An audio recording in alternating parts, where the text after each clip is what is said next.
You can still smell the gasoline in the cold morning air. It's October 1970. A quiet track in Michigan sits empty, except for one car idling alone on the starting line. A Buick GS Stage 1. Its hood bulges like something alive is trying to claw its way out from underneath. The engine rumbles with a low, uneven growl, almost like it's angry. Mechanics step back. No one wants to stand too close, because under that hood sits something Detroit wasn't ready for. Something even Buick, the doctor's car company, could barely control.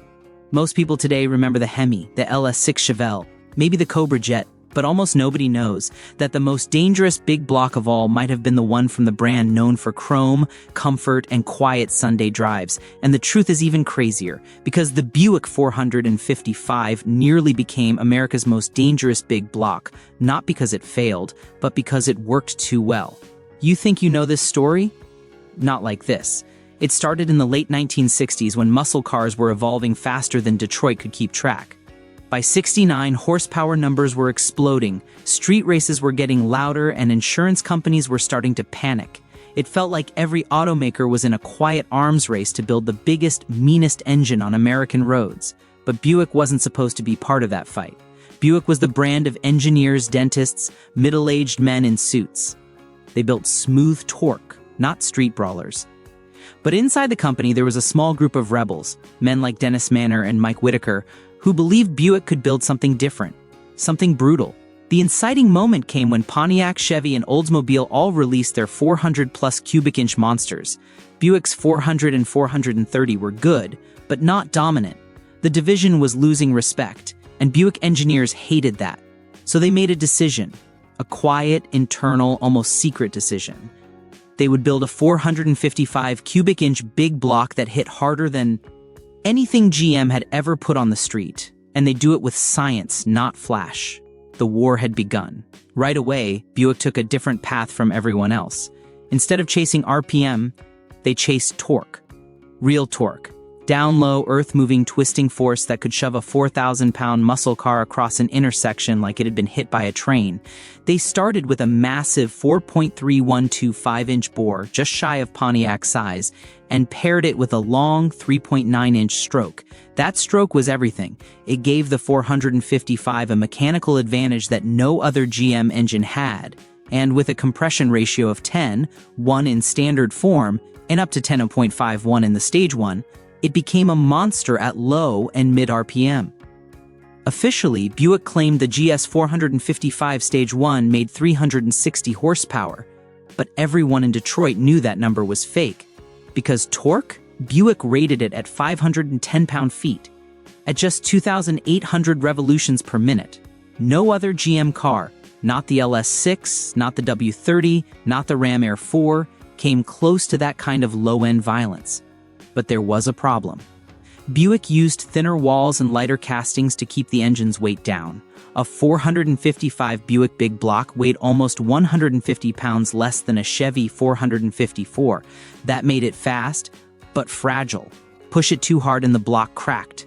Detonate it and the bearings smeared like butter. The long stroke meant piston speed skyrocketed at high RPM. And if you sat at redline too long, the rods could stretch or even bend. One Buick engineer later joked, "You didn't over-rev a 455. You just set the timer on when it was going to die." Still, when it lived, nothing could touch it. Through 1969, the engine evolved quietly.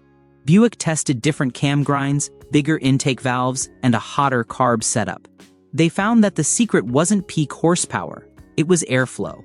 So they designed cylinder heads with huge 2.13-inch intake valves and beautiful kidney-shaped combustion chambers.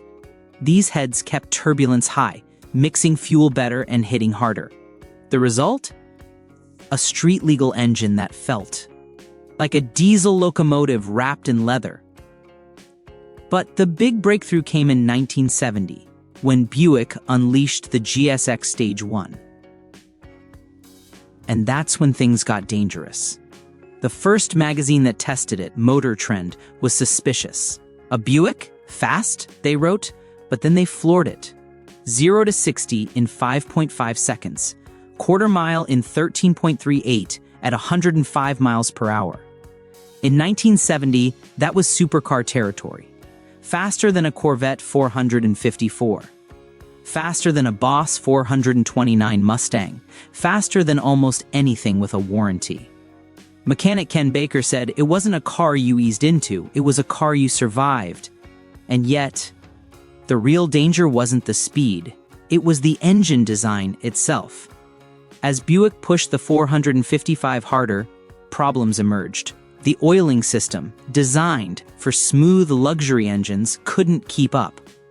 Under high RPM, the pump cavitated.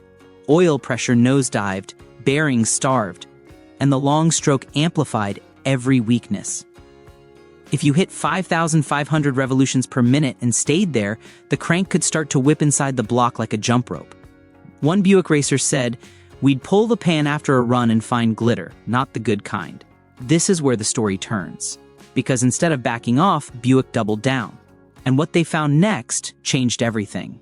To fix the oiling problem, they redesigned the passageways, increased pump volume, and added a larger pickup. They reshaped the main webs in the block to handle stress. They tested dozens of cam profiles to tame the RPM curve and keep the engine in its torque band. The Stage 1 became more than an engine. It became a blueprint for how to create maximum street power without destroying the rotating assembly. But even with the fixes, Buick's 455 was still a ticking bomb in the wrong hands. At drag strips across America, racers noticed the same thing. The engine made insane torque immediately, sometimes too immediately. Cars would launch so violently that drive shafts twisted, U-joints snapped, and rear axles shattered. The Buick 455 didn't just risk destroying itself, it risked destroying everything behind it. Still, when it held together, it was unstoppable. In 1970, the Buick GSX Stage 1 became the fastest American production car ever tested by a major magazine. Faster than the LS6. Faster than the Hemi. And because Buick underrated horsepower so aggressively, the real number was rumored to be between 410 and 430 horsepowers. But then came the moment that changed the fate of the 455 forever. The federal government stepped in. Insurance companies jacked premiums through the roof, gasoline got more expensive, and in 1971, compression ratios dropped. The Buick 455 fell from 10,051 to 8,051. Horsepower fell to around 315. Torque dropped below 450. And the danger, the wild explosive danger, was gone.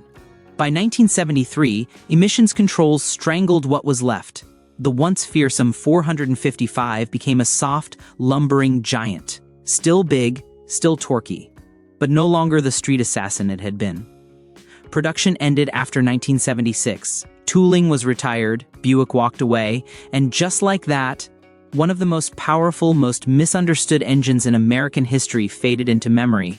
But here's the twist most people don't realize. Today, the Buick 455 is a cult hero. Engine builders learned how to fix every weakness Buick engineers struggled with. High-volume oil pumps, grooved cam bearings, champion heads with modern airflow, forged pistons that can handle the stroke's violence, girdles that keep the block from flexing. With these upgrades, a Buick 455 can push 550 horsepower on pump gas. Race versions? Over 700. And torque? Numbers so high they break dynos if you're not careful. That's the legacy, not perfection, but potential. The Buick 455 wasn't the most polished big block. It wasn't the strongest, it wasn't the most reliable, but it might have been the most dangerous. Because it gave normal people access to instant, explosive, earth-shaking torque, more than almost any muscle car could safely handle in 1970. And if Detroit hadn't pulled it back, who knows what it could have become? That's the story of how Buick, the quiet division, the polite division, built an engine that nearly rewrote the entire muscle car era.